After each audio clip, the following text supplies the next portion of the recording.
प्रभु के नाम की स्तुति हो। प्रभु ने हम लोगों को अपने चरणों में इकट्ठा किया है कि हम लोग परमेश्वर के वचनों को सीख पाएं। अभी हम जब परमेश्वर के वचनों को सीखने के लिए जा रहे हैं तो आइए हम परमेश्वर के वचन से पढ़ लें। इब्रानियों की पत्री उसका 12 अध्याय उसका 1 और 2 वचन से पढ़ेंगे हम। Hebrew chapter 12 verse 1 and 2। इब्रानियों की पत्री उसका 12 अध्याय उसका 1 और 2 वचन से हम लोग पढ़ेंगे। इस कारण की गवाहों का ऐसा बड़ा बादल हमको घेरे हुए है, तो आओ हम हर एक रोकने वाली वस्तु और उलझाने वाले पाप को दूर करके वह दौड़ जिसमें हमें दौड़ना है धीरज से दौड़ें और विश्वास के कर्ता और सिद्ध करने वाले यीशु की ओर ताकते रहें, जिसने उस आनंद के लिए जो उसके आगे धरा था लज्जा की कुछ चिंता ना करके क्रूस का दुख सहा और परमेश्वर के सिंहासन की ओर जा बैठा। इधर हम परमेश्वर के वचन से हम जब पढ़ रहे हैं, बहुत सी बातें हैं। गवाहों का ऐसा बड़ा बादल जो हमें घेरे हुए है, तो आओ हम उस रोकने वाली वस्तु और उलझाने वाले पाप को दूर करके उस दौड़ में जो हमारे सामने है धीरज से दौड़ें और विश्वास के कर्ता यीशु मसीह की ओर ताकते रहें। तो प्रियजनों, अभी हम जब परमेश्वर के वचनों को सीखने के लिए जा रहे हैं तो यह अति जरूरी है कि हम ना केवल परमेश्वर के वचन को पढ़ें बल्कि उन वचनों को समझें और उन वचनों के ऊपर अध्ययन करें और अच्छी तरह समझकर हम परमेश्वर के वचनों के अनुसार चलें। क्योंकि परमेश्वर के वचन को पढ़ने का तभी फायदा है यदि वो हमें समझ में आए। यदि वो हमें समझ में आएंगे तभी हम उनके अनुसार चल पाएंगे। आज कितने लोग हैं जो परमेश्वर के वचन को पढ़ते हैं, उनको ज्ञान है, उनको ये समझ आ गया है कि परमेश्वर का वचन क्या लिखा है, लेकिन उसके अनुसार जब चलने का टाइम आता है तब वो लोग अपना पैर पीछे खींचते हैं या कीमत देने के लिए तैयार नहीं होते। इसलिए मसीह जीवन में उनके आत्मिक जीवन की बढ़ोतरी या उनको मसीह जीवन में जो ग्रोथ आना चाहिए वो नहीं है। उनके सालों के साल बीत गए लेकिन मसीह जीवन में उनका लेवल जो है या वो दर्जा अभी भी बिल्कुल छोटा है। तो इधर प्रभु के वचन में हम जब प्रभु के वचन से पढ़े हैं, गवाहों का ऐसा बड़ा बादल हमें घेरे हुए है, इन बातों को हम अच्छे से सीखेंगे। और मसीह जिंदगी एक दौड़ है, उस दौड़ में धीरज से दौड़ना है और दौड़ते समय उलझाने वाला पाप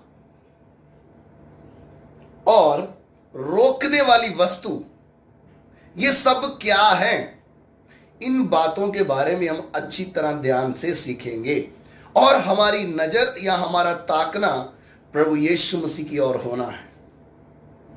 क्योंकि इस संसार में जब हम रह रहे हैं, ये अति जरूरी है कि हम अपने आत्मिक जीवन को जांचते रहें, अपने आत्मिक जीवन का बड़े गंभीरता से परमेश्वर के वचन के अनुसार तुलना करते रहें। क्योंकि माप तोल अति जरूरी है। अगर हमारे जीवन में माप तोल वचन के अनुसार नहीं है या हम अपने जीवन का मूल्यांकन इस वचन से नहीं करते हैं तो एक दिन हमें पता भी नहीं चलेगा, हम उस पाप में उलझ जाएंगे जिस पाप ने हमसे पहले जो चले लोग हैं उनको फंसा दिया था। तो अवश्य और गंभीरता से इस बात के ऊपर ध्यान दें कि उस उलझाने वाले पाप को अच्छे से समझें, उस दौड़ को समझें, यीशु मसीह की ओर ताकना क्या है इन बातों को समझें, गवाहों का बड़ा बादल क्या है उन बातों को समझें। तो आइए हम परमेश्वर के वचन से पहली बात देख लेते हैं कि इस कारण कि जब गवाहों का ऐसा बड़ा बादल हमें घेरे हुए है, गवाहों का बड़ा बादल हमें घेरे हुए है, इसका मतलब हमसे पहले प्रभु के पीछे चलने वाले लोग हमारे लिए एक गवाह के तौर पर हैं, जिन्होंने मसीह जीवन को अपने परमेश्वर की इच्छा के अनुसार चलाया, जिन्होंने अपने जीवन को परमेश्वर के वचन के अनुसार पूर्ण रीति से चलाया, वो ऐसे गवाह हमारे सामने हैं। आज कितने लोग हैं जो ये बोलते हैं मसीह जीवन कठिन जीवन है, मसीह जिंदगी बड़ी मुश्किल की जिंदगी है। ये क्यों उनको लगता है कि मसीह जिंदगी कठिन है या मुश्किल की जिंदगी है? हमसे पहले लोग चलकर अपने लक्ष्य तक पहुंच गए हैं, और अब जब हमारी बारी है तो हम ना चलने का मन करके हम दोष लगाते हैं, नहीं ये कठिन जिंदगी है, चल हम नहीं पा रहे या हमारा मन नहीं है, और हम ये बोलते हैं कि ये रास्ता कठिन है, ये रास्ता बड़ा ही प्रेम भरा है, ये रास्ता बड़ा ही आसान है। लेकिन उस व्यक्ति के लिए है जो ये विश्वास रखता है मेरे से पहले चले लोगों को अगर प्रभु ने चलाया है, जिसने उसको चलने के लिए सहारा दिया, अपना बल दिया, अपनी शक्ति दी, वो मुझे भी चलने के लिए शक्ति देगा। यदि हम परमेश्वर के वचन से पढ़ेंगे तो गवाह बोलने का मतलब हमसे पहले पुराने नियम के संत भी, नए नियम के भी संत भी, हमसे पहले उन्होंने इस मसीह जिंदगी में अपने जीवन को चलकर दिखाया है, और जब चलकर दिखाया है तो उस समय हमें भी चलने के लिए एक उत्साह दिया है कि मसीह जिंदगी में हमें कैसे जीना है। तो मेरे प्रियो, परमेश्वर के वचन को अच्छी तरह समझिए। हमसे पहले कितने कितने गवाह हैं। आप इब्रानियों की पत्री 11 अध्याय का 29 से लेकर 33-34 तक पढ़ेंगे तो पुराने नियम के लोगों के बारे में साक्षी दी गई है। उन्होंने विश्वास के द्वारा राज्य जीत लिए, उन्होंने बड़े बड़े आश्चर्य कर्म किए, शेरों के मुंहों को बंद कर दिया। उनमें सामर्थ नहीं थी, उनका जीवन ऐसा था, वो परमेश्वर से प्रेम इतना करते थे कि उन्होंने अपने जीवन में आने वाली मुसीबतों को नहीं देखा, उन्होंने परमेश्वर की उपस्थिति को अपने जीवन में देखा। उस देखने का कारण क्या था? उन्होंने आने वाली मुसीबतों को देखकर घबराए नहीं, अपने फैसले नहीं बदले, अपना निर्णय नहीं बदला, बल्कि परमेश्वर के सही समय का इंतजार किया कि परमेश्वर इस मुसीबत में कैसे उनको संभालेगा। और उन्होंने अपने जीवन को इसलिए जोखिम में डाल दिया, इसलिए कीमत देने के लिए तैयार हो गए। वो अपने परमेश्वर को बड़े दिल से प्रेम करते थे, वो अपने शरीर की परवाह नहीं करते थे, अपने फायदे के बारे में नहीं सोचते थे। मसीह जिंदगी उस व्यक्ति के लिए कठिन लगती है जो मसीह यीशु के पास अपने फायदे के लिए आया हुआ है। आप प्रभु के वचनों को पढ़े। प्रभु यीशु मसीह जब इस संसार में चल रहे थे, हजारों की भीड़ उनके पीछे थी, और उन भीड़ में से कुछ तो ऐसे लोग थे जो यही सोचते थे कि ये कब प्रभु वचन खत्म करेगा और कब खाना मिलेगा। और कुछ लोग ऐसे थे जिनको वचन से कोई मतलब नहीं, उनको ये था ये कब वचन खत्म करे, कब हम लूले लंगड़ों को अच्छा करें। और कुछ लोग ऐसे थे जो बड़े गौर से सुनते थे, लेकिन इसलिए नहीं सुनते थे कि उसके मुंह से निकलने वाले वचन से हमें जीवन मिलेगा। वो इसलिए सुनते थे कि उन यीशु मसीह के मुंह से कौन सी बात गलत निकल रही है, हम उसकी गलतियां पकड़ें। और कुछ लोग ऐसे भी थे जिनको ना तो खाना मिले या ना मिले उसकी चिंता नहीं थी, वो लूले लंगड़े नहीं थे, वो गलतियों के ऊपर ध्यान नहीं दे रहे थे, वो इस बात के ऊपर ध्यान दे रहे थे हमें इस प्रभु यीशु के मुंह से निकलने वाले वचन से जीवन मिलता है, हमें वो जीवन चाहिए। जब इस बात को वो लोग समझते थे, उन्हीं लोगों के जीवन में परमेश्वर के वचन का काम हुआ।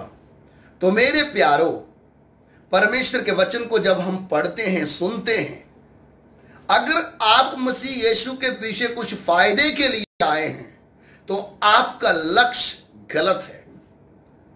क्योंकि जब आपको कुछ नुकसान उठाना पड़ा, मसीह जिंदगी में कीमत देनी पड़ी, तो आप अपने आप ही अपना पैर पीछे खींच लोगे। उसके लिए हमें सबसे पहले यह समझना है कि मैं प्रभु यीशु के पीछे क्यों आया हूं, मैं उसके पीछे चल क्यों रहा हूं। सद्रक मेशक अबेदनगो को आग की भट्ठी में डालते समय उनका निर्णय क्या था? वो क्यों परमेश्वर के पीछे चल रहे थे? उनको क्या चाहिए था?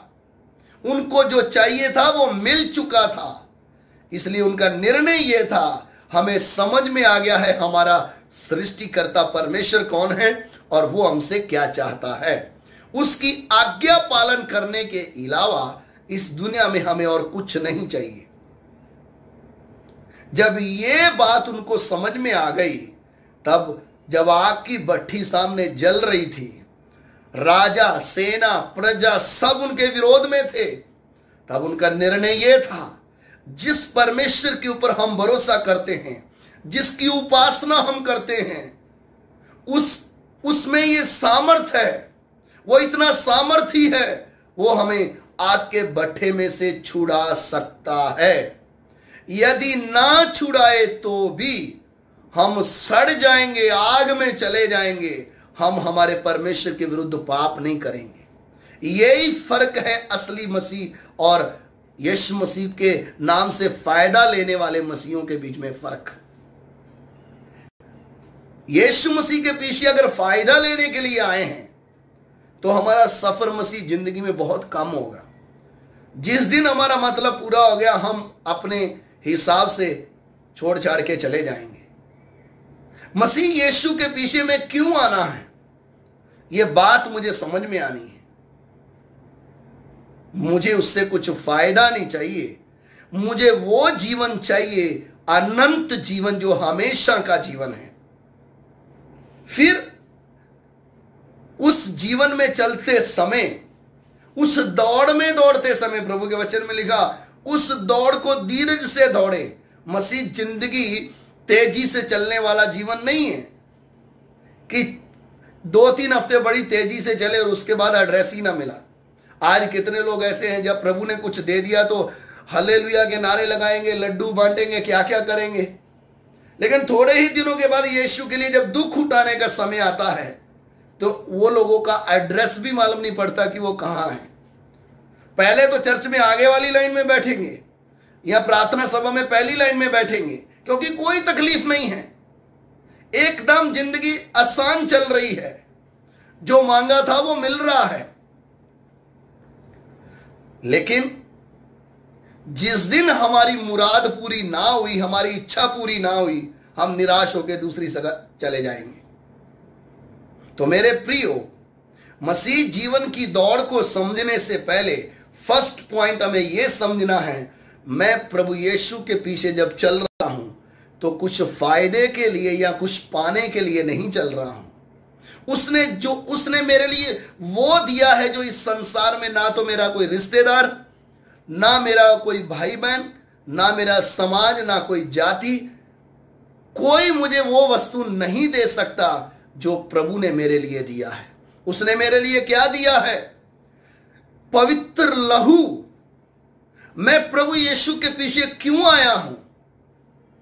कितने लोग बोलते पैसे लेके आ गए, कुछ लालच कंबल लेके आ गए। ये जो कंबल लेकर प्रभु के पीछे आए ना, ये कंबल लेके ही दौड़ के चले जाते हैं। ये जो लालच के लिए आए ना, जब 2 डंडे पड़ते ये भाग के चले जाते हैं। लेकिन जिनको ये समझ में आ गया प्रभु यीशु मसीह के अलावा मुझे पाप से उद्धार देने वाला इस दुनिया में कोई नहीं है, आकाश के नीचे, पृथ्वी पर, मनुष्यों के बीच में और कोई दूसरा नाम नहीं दिया गया जिसके द्वारा मैं उद्धार पा सकूं। जिसको यह समझ में आया है उसको आग में डालो या कब्र में डालो या कहीं भी डाल दो, वो अपने प्रभु से कुछ पाने के लिए नहीं आया। उसको यह समझ में आया मसीह जिंदगी क्रूस का मृत्यु मेरे लिए हुआ है। यह मसीह जिंदगी की शुरुआत ही कीमत पर टिकी हुई है।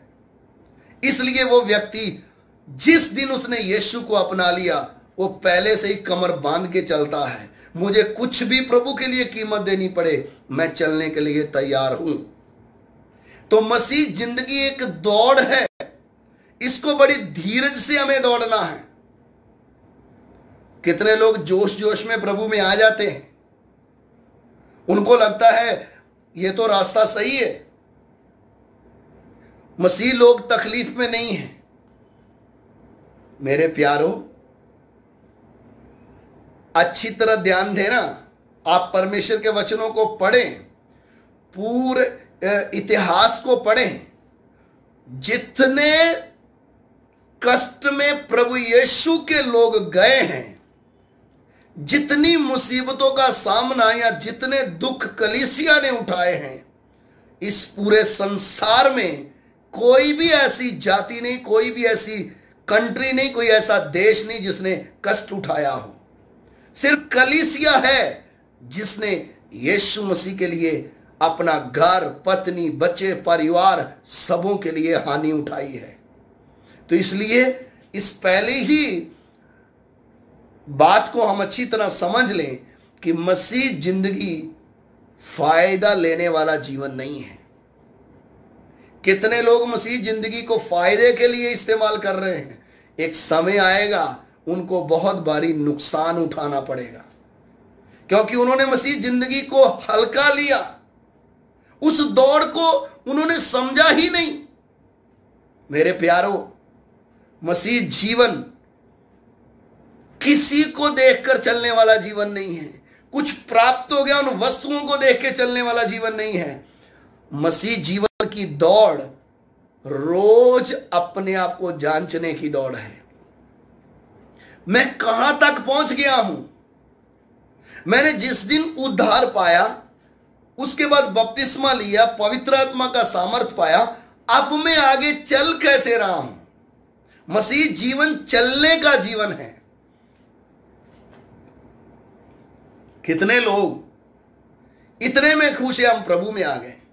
अरे भैया, प्रभु में आना बड़ी बात नहीं है, प्रभु में बढ़ना बड़ी बात है। प्रभु यीशु ने साफ कहा है, जो डाली मुझ में है और नहीं फलती उसे वह काट डालता है। तो प्रभु को जानना, आपके ऊपर परमेश्वर का बड़ा अनुग्रह हुआ, आपने जान लिया, प्रभु के बारे में समझ आ गई। अब बढ़ना है प्रभु में। अब बढ़े नहीं तो कोई फायदा नहीं। इसलिए मसीह जिंदगी को अच्छी तरह समझिएगा। मसीह जिंदगी एक दौड़ है, और इस दौड़ में दौड़ते समय आपके अंदर धीरज आना है। वो दौड़ को धीरज से दौड़ना है। क्यों?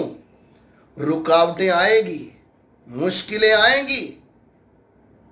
यदि आप दौड़ को सीरियसली या उस गंभीरता से नहीं दौड़े तो आप दौड़ में रुक सकते हो। कितने लोग निकले तो थे, उसका उदाहरण इसराइलियों के बारे में मैं आपको बताना चाहता हूं। मिस्र से एक बड़ी भीड़ निकली, लेकिन वो भीड़ में से यंग पुराणों में से सिर्फ 2 ही लोग कनान में पहुंचे।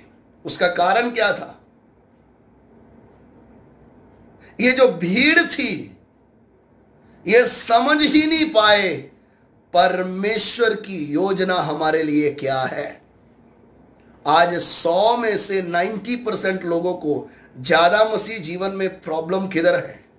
उनको सही रास्ता ही नहीं मिल रहा है। उनको समझ में ही नहीं आ रहा कि मैं प्रभु की इच्छा को पूरा कैसे करूं, मैं इस दौड़ में दौड़ूं कैसे। उनको ऐसे लग गया रविवार को जाना, चंदे के डब्बे में पैसा डालना, वचन सुन के आ जाना, आधे मोबाइल से खेल के आ जाते, आधे इधर उधर बातें करके, आधे सो के, हाँ संडे की आराधना हमने हाजिरी लगा दी। मेरे प्यारों, मसीह जिंदगी को समझने के लिए उस दौड़ को समझने के लिए परमेश्वर के वचनों को खोलकर पढ़ना जरूरी है। आत्मिक जीवन को बनाए रखना है तो हमें रोज परमेश्वर के वचन को पढ़ना है, आत्मा में आराधना करना है और आत्मिक बनने के लिए इन वचनों के अनुसार चलना है। शैतान किसको सिर उठा के देखता है? जो इस वचन के अनुसार चलता है, जिसको वचन मालूम है। कई लोगों को वचन का ज्ञान है।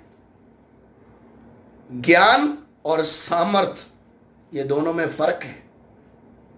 आपके घर में फ्रिज में आपने अच्छे फ्रूट रखे हैं, अगर आपने खाया नहीं तो वो विटामिन आपके शरीर में नहीं जाएंगे।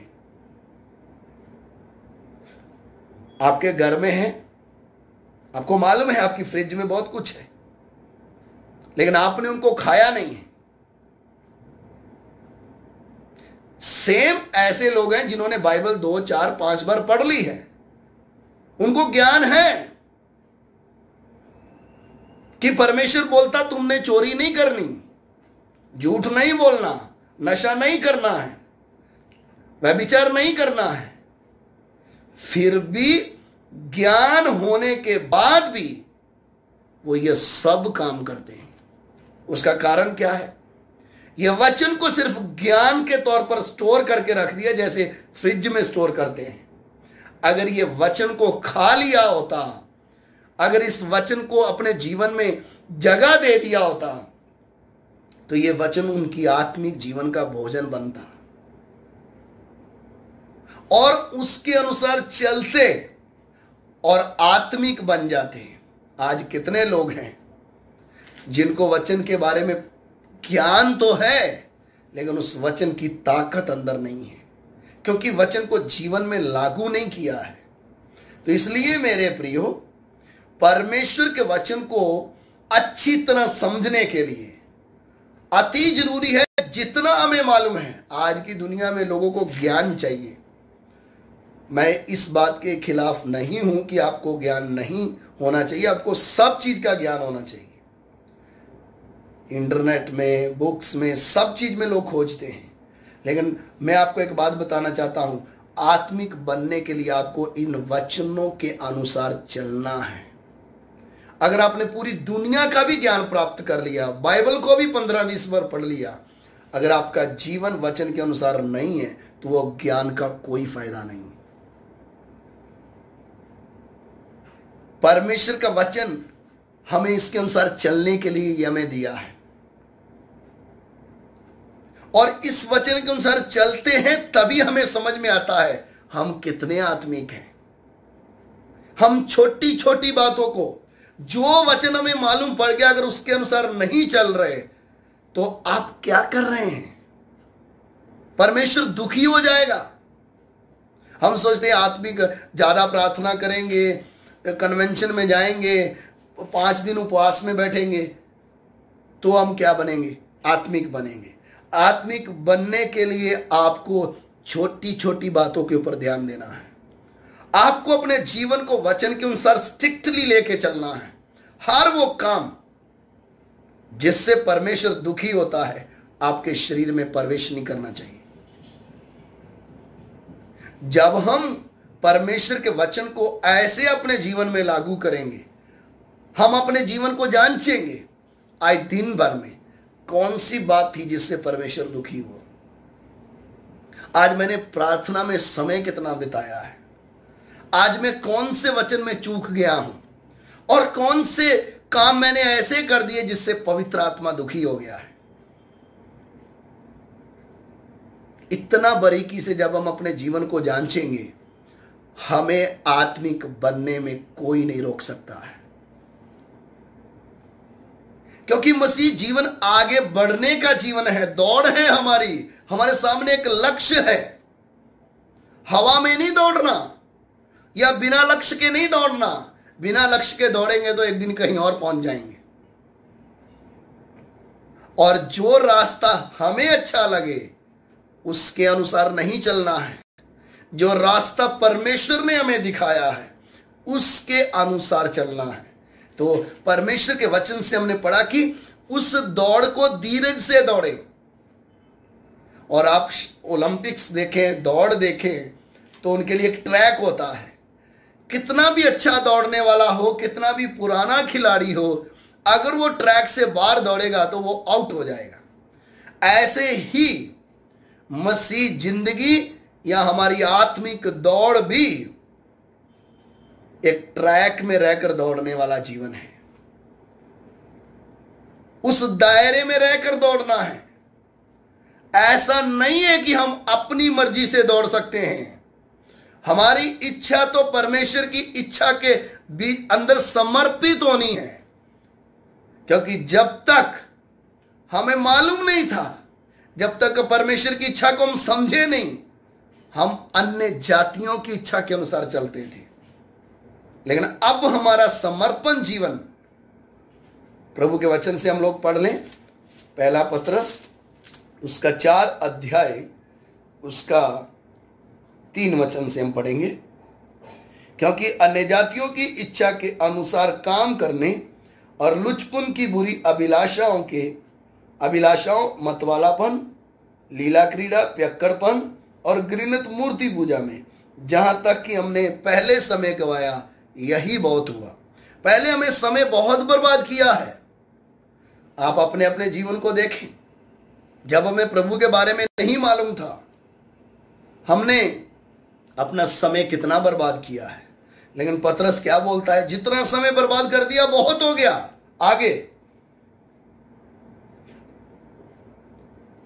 ताकि इसका 2 वचन 4 का 2, ताकि भविष्य में अपना शेष शारीरिक जीवन मनुष्यों की अभिलाषाओं के अनुसार नहीं, वरन परमेश्वर की इच्छा के अनुसार व्यतीत करें। मसीह जिंदगी में जिस दिन आपने प्रवेश कर लिया, उस दिन आप सबसे पहले यह समझ लें, मेरे जीवन में परमेश्वर की इच्छा पूरी होनी है। इस बात में कितने लोग चूकते हैं? अगर परमेश्वर की इच्छा मैं पूरी नहीं कर रहा हूं तो मैं क्या कर रहा हूं?